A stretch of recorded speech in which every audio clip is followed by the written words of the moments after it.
சேலத்துல நிறைய பாலங்கள் இருந்தும் கடுமையான போக்குவரத்து நெரிசல் இருக்கு. இதை பத்தி உங்களுடைய கருத்துக்கள் என்ன? இந்த கருத்து வந்து 2001 வந்து சேலத்துக்கு வந்து 4 பஸ் ஸ்டாண்டு அறிவிச்சாங்க. ஓகே. என்ன பேப்பர்லேயே போட்டாங்க 4 பஸ் ஸ்டாண்டுக்கு. கொடையாப்பட்டியில் ஒன்று, கொல்லாம்பட்டியில் ஒன்று, வெள்ளக்கரட்டில் ஒன்று பஸ் ஸ்டாண்டு போகிறதா அறிவித்தாங்க.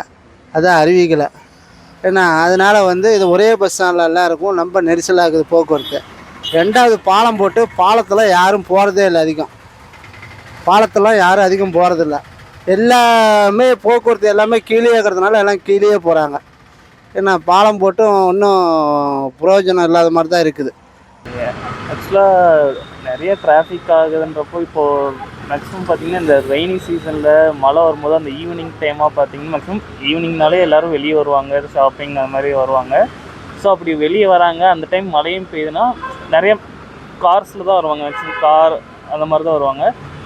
அதனாலயே டிராஃபிக் ரொம்ப அதிகமாக இருக்குது. அது இல்லாமல் இந்த சாரதா காலேஜ் ரோட்லலாம் பார்த்திங்கன்னா தண்ணி கொஞ்சம் மழை பெஞ்சால் தண்ணி ஓரமாக நிறைய நிற்கிது. ஸோ அதுக்காகவே எல்லோரும் ஒரே சைடாகவே இந்த பாலத்துக்கு அடியிலேயே போகணுன்ட்டு அது மாதிரியே போவாங்க. அப்போ இன்னும் நாங்கள் எப்பயும் போகிறத விட இன்னும் ஸ்லோவாக போகிற மாதிரி இருக்கும். நிறைய குழிகள்லாம் இருக்கும், அதெல்லாம் அந்த மலையில் கண்ணுக்கும் தெரியாது, டங்கு டங்குன்னு ஏறி இறங்குற மாதிரி இருக்கும்.